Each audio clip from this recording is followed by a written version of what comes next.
Hello, and welcome to East Central Exclusive. Now, on East Central, we don't just discuss entertainment. We discuss creativity, innovation, celebrity lifestyle, and of course, vibes. That is why I'm bringing one of our very own that entertain the guests and fans with a whole lot of vibes on popular African reality show, Big Brother Naija. You know them? I'm sure you're conversant with them. Well, before you crack your head too much, we have one of them in the house with us. While she was on the show, she entertained us with all the vibes that we needed. Now she's out and she's become one of the top influencers amongst the housemates. She's also what? A medical expert. Yes, I'm sure you're surprised. A radiographer, and now has gone into Nollywood, producing her first film. Guys, welcome Doyin David. Hi. Hi, good afternoon. This is Bling. We should be going out clubbing after this. Thank you. You look good. Thank you so much. You look really nice too. Thank you. It's for you. We need to meet up. Do you understand? When you have a celebrity coming in, you need to look the part too. Quick one, Doyin. Please, first of all, how did you move from medical field? I have to ask that question because most of us were like, you have to study theater art or mass comm or film production before you even think about it, to the creative industry. What's the connect? Honestly, there's no connect. I mean, even while I was in the medical field, I just always knew that I wanted to do something in the creative industry, but I just didn't know how to go about it. Okay. So there's no connection. It just happened. It's just something that happened. Interesting. I'll come back to that. So how has life been for you after Big Brother? It's been crazy. It's been hectic. It's a lot. I mean, I'm grateful to God because for the most part, it's been very fulfilling. Okay. I mean, I came out and there's been a lot that's happened since I came out, and there's been a lot of opportunities. So definitely that is there, but there's been a lot of pressure also. Yeah. Yes, like going from, you know, being a small town girl that doesn't know anybody, that just goes to work and oh my God. All over, you're everywhere, now, in everybody's face. People have something to say about everything that I do. I'm like, their opinion counts. I'm telling you, it's insane. It's insane. But how have you been able to manage it mentally? Honestly, I've just focused on the important parts. I've focused on the love, on the things I have to do, and I just ignore the distractions and the hate and the trolls. I just ignore them. I just don't look at them.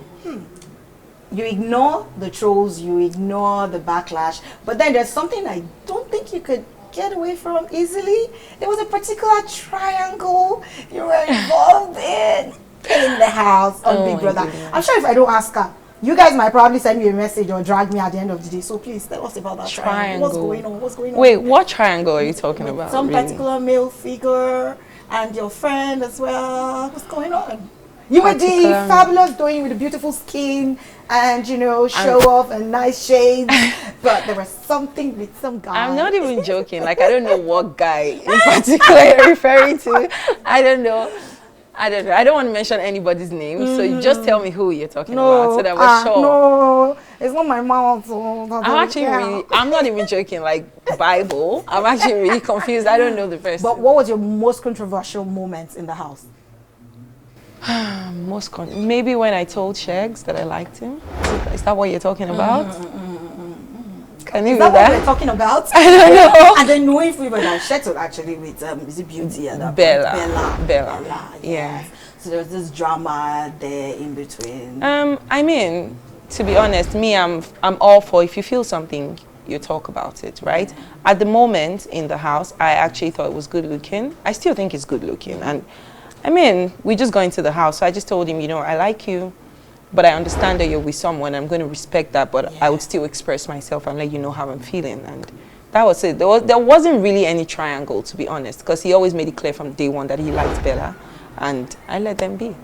Now, you recently launched a docu-film talking about sex and gender-based violence. Now, what I want to ask is, the title is Unending. In case you haven't seen it, it's streaming on particular platform on social media, so you can go to her page, go to her website link, click on the link there. You can easily stream it or check her profile, the feed. You have the details there as well. What inspired the story? What inspired the script?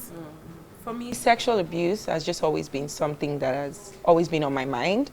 I feel like we don't have enough conversations about it. I think it's a topic that people should always talk about because it just does so much damage to the victims, and And it's particularly painful when you see the way the society reacts to it. Like someone comes out to say, I've been abused, I've been harassed, and the way people take it, it's almost as if people are like, oh, how did you dress? Or why did you go to his house? Or so I just felt like, you know, I wanted to say something about it, and if I have the platform, I should use it well.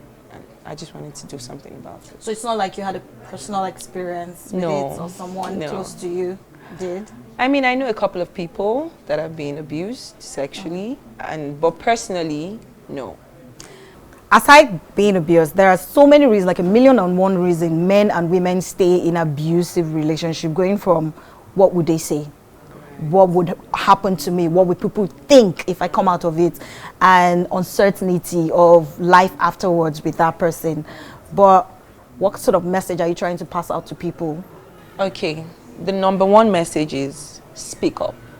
I understand how difficult it is to express yourself when you've been through something like this. I understand the judgment that comes from society, sometimes even family members. Yeah. I understand the stigma that is attached to being, you know, that is attached to being publicly recognized as someone that has been sexually abused. But that shouldn't stop you from speaking up, because you speaking up is not just you fighting for yourself, you're fighting for millions of people. You are saving people from danger that might happen to them. Like this abuser is around, like walking about just looking for the next prey, right?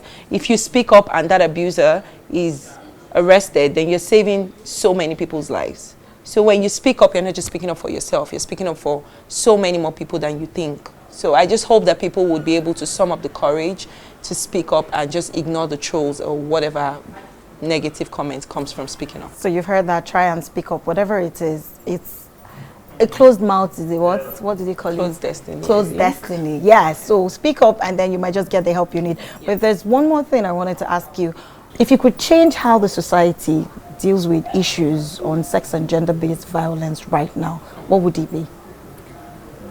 Honestly, I just hope that the society would be more sensitive. I wish I could just, you know, open people's brains and just make them a bit more sensitive. A lot of people, they just talk. They don't even care about how the people they're saying these things to are feeling. I just hope that one day we get to a point in this world or in this country where people are able to speak up about what they've experienced and people respond to them in a very sensitive and a very caring way, because it's not easy. It's not easy at all. But then again, everybody's like, huh? So she just came out with Big Brother, and then she just thinks she's going to release a movie and get into the industry. Please tell them, is this the first step to you getting into the film industry? Is on ending a foray for you to get into Nollywood? Honestly, no.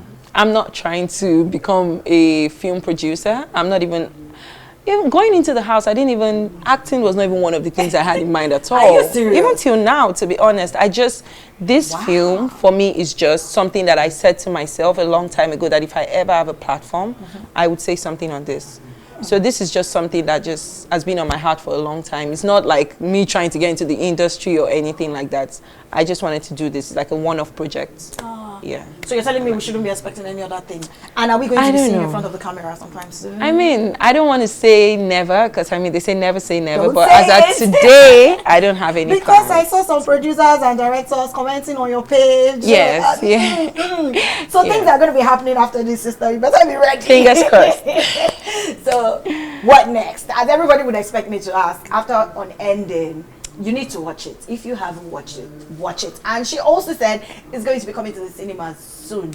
But for now, we're streaming on social media platform on her page. You can go there and get the details. So what next after this? What do you have planned for you after now? After now, I have my podcast coming up, Doyin's Corner.